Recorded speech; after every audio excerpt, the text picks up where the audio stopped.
नमस्कार जय जगन्नाथ आम चैनल को आपण मानकु बहुत बहुत स्वागत। सांग माने वर्षर प्रथम अमावास्या त्रिवेणी अमावास्या।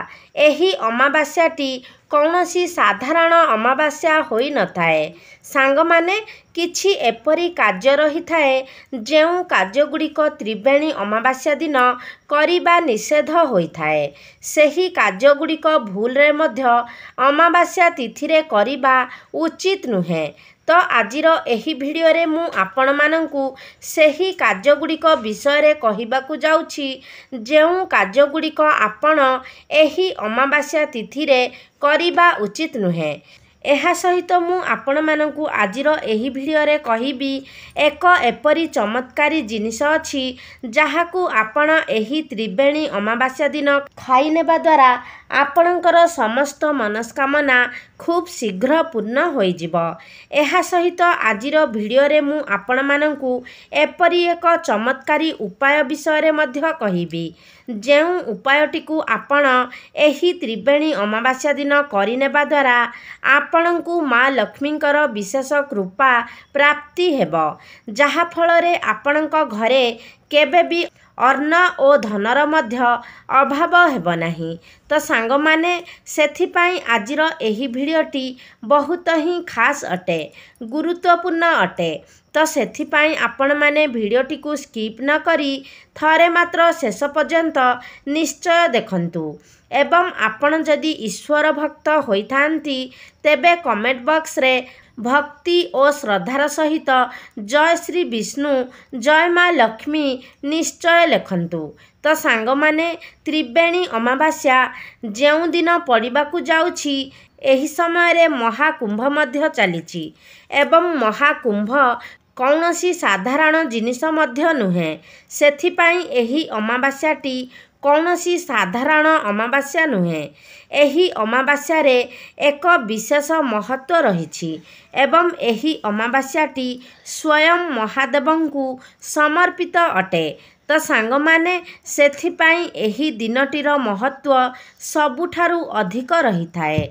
तो आपण जदि आपणकर जीवन रे सुख समृद्धि चाहुचंती धन वैभव चाहुचंती एवं आपणक जीवन रे जेउ सबु समस्या चलीछि सेथिरु मुक्ति पाइबा पई चाहुचंती तो आजिर एही भिडियोटी आपण मानक पई बहुत खास अटे। सांग माने अमावास्या तिथि रे दान पुण्य स्नानर अधिक महत्व रही थाए। तो एही समय रे जेहेतु महाकुंभ चलीछि एवं आपण अमृत स्नान करि पारु नाहंती तो अमावास्या दिन जदि आपण निज घर निकट रे थिबा कौनसी नदी रे स्नान करंती तो आपणकु सेतिकी ही पुण्य फल प्राप्ति हेबो। जदि नदीर सुविधा नाही तेबे मध्य आपण निज स्नान जल रे किछि गंगा जल मिसाई स्नान करि पारिबे। सेथिरे मध्य आपणकु तीर्थ जलर स्नान करिवार पुण्य प्राप्ति हेबो। तेबे मने रखिबे जे आपण जेउ जल रे गाधोचंती जेपरी गरम पानी होई नथिबो नॉर्मल पानी रे आपण गंगा जल मिसाई स्नान करिबे। सांग माने शास्त्र रे वर्णना अछि जदि आपण अमावास्या तिथि रे शुभ मुहूर्त रे नदी रे स्नान करी विधि विधान पूर्वक पूजा करी कौनसी दान करंती तो एहा द्वारा आपणकर पितृपुरुषंकु शांति मिली थाए सेमानंकु मुक्ति प्राप्ति होई थाए एवं सेमाने आपणक उपरे प्रसन्न मध्य होई थांती। विशेष करी माघ मासर कृष्ण पक्षर अमावास्या तिथि बहुत ही विशेष होई थाए जहाकु कि त्रिवेणी अमावास्या कहा जाई थाए। तो एही वर्षर प्रथम अमावास्या तिथिटी 29 जानुआरी रे पड़िबाकु जाउअछि। तो सांग माने 29 जानुआरी रे ब्रह्म मुहूर्त सकाळ 5:25 रु 6:18 पर्यंत रहिबो। तो एही समय अवधि मध्य रे आपणकु स्नान करिवार अछि। एही समय रे जदि आपण स्नान करंती ତ ଆପଣଙ୍କୁ ଅତ୍ୟଧିକ ପୁଣ୍ୟ ପ୍ରାପ୍ତି ହୋଇଥାଏ।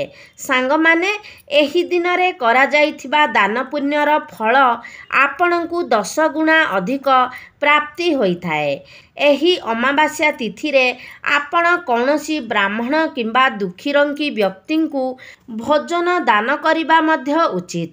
ଯେହେତୁ ଅମାବାସ୍ୟାର ତିଥିଟି ପିତୃପୁରୁଷଙ୍କୁ ସମର୍ପିତ ହୋଇଥାଏ, ତେଣୁ ଏହି ଅମାବାସ୍ୟା କିମ୍ବା କୌଣସି ବି ଅମାବାସ୍ୟା ଦିନ ଆପଣ ତାମସିକ ଭୋଜନର ସେବନ କରିବା ଉଚିତ ନୁହେଁ। ଯଦି ସମ୍ଭବ ହୁଏ ତ ଅମାବାସ୍ୟା ତିଥିରେ ଆପଣ ଉପବାସ ମଧ୍ୟ କରିପାରିବେ।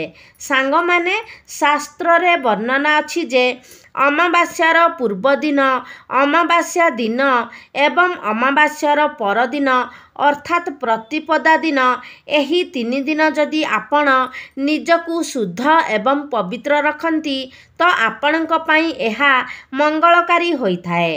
ଏହି ସବୁ ଦିନରେ ଆପଣ ନିଶାଦ୍ରବ୍ୟଠାରୁ ମଧ୍ୟ ଦୂରେଇ ରହିବା ଉଚିତ। ମାଛ, ମାଂସ ଏବଂ ତାମସିକ ଭୋଜନଠାରୁ ଦୂରେଇ ରହିବା ଉଚିତ, କାରଣ ଏହିସବୁର କେବଳ ଆପଣଙ୍କ ଶରୀର ଉପରେ ନୁହେଁ, ଆପଣଙ୍କ ଭବିଷ୍ୟତ ଉପରେ ମଧ୍ୟ ଏସବୁର ଖରାପ ପ୍ରଭାବ ପଡ଼ିଥାଏ। ଏହା ସହିତ ଅମାବାସ୍ୟା ତିଥିରେ ଛୁଞ୍ଚିର ବ୍ୟବହାର କରିବା ମଧ୍ୟ ଉଚିତ ନୁହେଁ। ତ ଏହି ଦିନ ଆପଣ ସିଲେଇ କରିବାରୁ ବଞ୍ଚିତ ରହିବା ଉଚିତ କିମ୍ବା କପଡ଼ା ମଧ୍ୟ କଟାକଟି କରିବାଠାରୁ ଦୂରେଇ ରହିବା ଉଚିତ। ସାଙ୍ଗମାନେ, ଅମାବାସ୍ୟା ତିଥିରେ ନକାରାତ୍ମକ ଶକ୍ତିର ଆଧିପତ୍ୟ ଅଧିକ ହୋଇଥାଏ। ସେଥିପାଇଁ ଆପଣମାନେ ଏହି ଦିନ କୌଣସି ବି ଖରାପ କଥା ଚିନ୍ତା କରିବା ଉଚିତ ନୁହେଁ। ଏବଂ ଆପଣ ଯଦି ଅମାବାସ୍ୟା ତିଥିରେ ହନୁମାନ ଚାଳିଶାର ପାଠ କରନ୍ତି, ରାମ ନାମ ଜପ କରନ୍ତି ତ ଏହା ଆପଣଙ୍କୁ ଅଧିକ ଶୁଭ ଫଳ ଦେଇଥାଏ। ଅମାବାସ୍ୟା ତିଥିରେ ନଖ କିମ୍ବା କେଶ କାଟିବା ମଧ୍ୟ ଉଚିତ ନୁହେଁ। କେଶ ଧୋଇବା ମଧ୍ୟ ଉଚିତ ନୁହେଁ। ଅମାବାସ୍ୟା ତିଥିରେ ଯଦି ଆପଣ ବିବାହିତ ଅଟନ୍ତି ତ ଦମ୍ପତିଙ୍କ ମଧ୍ୟରେ ଶାରୀରିକ ସମ୍ବନ୍ଧ ରଖିବା ମଧ୍ୟ ଉଚିତ ହୋଇନଥାଏ। ଏହା ବ୍ୟତୀତ ଏହି ଦିନ ଆପଣ ଗୁରୁଜନମାନଙ୍କୁ କୌଣସି ଖରାପ କଥା କହିବା କିମ୍ବା ସେମାନଙ୍କୁ ଅସମ୍ମାନ କଲା ଭଳି କୌଣସି କଥା କହିବା କିମ୍ବା ବ୍ୟବହାର କରିବା ଉଚିତ ନୁହେଁ। ଏମିତିରେ କେବଳ ଅମାବାସ୍ୟା ତିଥିରେ ହିଁ ନୁହେଁ, କୌଣସି ବି ଦିନ ଆମେ ନିଜର ଗୁରୁଜନମାନଙ୍କୁ ଅପମାନିତ କରିବା କିମ୍ବା ଅସମ୍ମାନ କରିବା ଉଚିତ ନୁହେଁ। ସାଙ୍ଗମାନେ, ଆପଣ ଯଦି ଅମାବାସ୍ୟା ତିଥିରେ ପିତୃପୁରୁଷଙ୍କ ଉଦ୍ଦେଶ୍ୟରେ ଦାନ ତର୍ପଣ ଏସବୁ କରୁଛନ୍ତି ତ ଆପଣଙ୍କ ଉପରେ ସର୍ବଦା ପିତୃପୁରୁଷଙ୍କର ଆଶୀର୍ବାଦ ରହିଥାଏ। ସାଙ୍ଗମାନେ, ଅମାବାସ୍ୟା ତିଥିରେ ରାତିରେ କେଉଁଆଡ଼େ ବୁଲିବା ଉଚିତ ନୁହେଁ। ବିଶେଷ କରି ମହିଳାମାନେ କେବେ ବି ଅମାବାସ୍ୟା ତିଥିରେ ବାହାରକୁ ଯିବା ଉଚିତ ନୁହେଁ, କାରଣ ଅମାବାସ୍ୟା ଦିନ ରାତିରେ ନକାରାତ୍ମକ ଊର୍ଜାଗୁଡ଼ିକ ବହୁତ ବଳଶାଳୀ ହୋଇଯାଇଥାନ୍ତି। ଅମାବାସ୍ୟା ତିଥିରେ ଆପଣ ନିଜ ଭୋଜନରେ ଲୁଣର ବ୍ୟବହାର କରିବା ମଧ୍ୟ ଉଚିତ ନୁହେଁ। ଅମାବାସ୍ୟା ତିଥିରେ ଯଦି ଆପଣ ଫଳହାର କରନ୍ତି ତ ଏହା ଆପଣଙ୍କ ପାଇଁ ଉତ୍ତମ ହୋଇଥାଏ। ତେବେ ଆସନ୍ତୁ ଜାଣିନେବା ଏହି ଅମାବାସ୍ୟା ତିଥିରେ ଆପଣ କେଉଁ ଜିନିଷଗୁଡ଼ିକ ଖାଇବା ଦ୍ୱାରା ଆପଣଙ୍କୁ ଏହା ଶୁଭ ଫଳ ପ୍ରଦାନ କରିଥାଏ। ତ ପ୍ରଥମ ଜିନିଷଟି ହେଉଛି ବେଲପତ୍ର, କାରଣ ବେଲପତ୍ରଟି ଭଗବାନ ଶିବ ଶଙ୍କରଙ୍କର ଅତ୍ୟନ୍ତ ପ୍ରିୟ ହୋଇଥାଏ।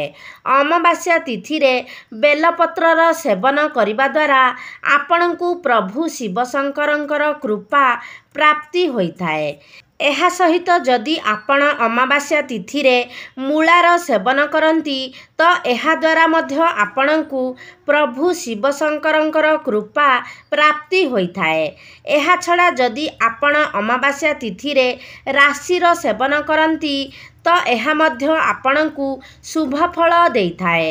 ଗୁଡ଼ ମଧ୍ୟ ଭଗବାନ ଶିବ ଶଙ୍କରଙ୍କର ଅତ୍ୟନ୍ତ ପ୍ରିୟ ହୋଇଥାଏ। ତ ଆପଣ ଅମାବାସ୍ୟା ତିଥିରେ ଗୁଡ଼ର ସେବନ ମଧ୍ୟ କରିପାରିବେ। ଦହି ମଧ୍ୟ ଭଗବାନ ଶିବ ଶଙ୍କରଙ୍କର ଅତ୍ୟନ୍ତ ପ୍ରିୟ ହୋଇଥାଏ। ତ ଆପଣମାନେ ଅମାବାସ୍ୟା ଦିନ ଦହି ଖାଇବା ମଧ୍ୟ ଆପଣଙ୍କୁ ଶୁଭ ଫଳ ଦେଇଥାଏ।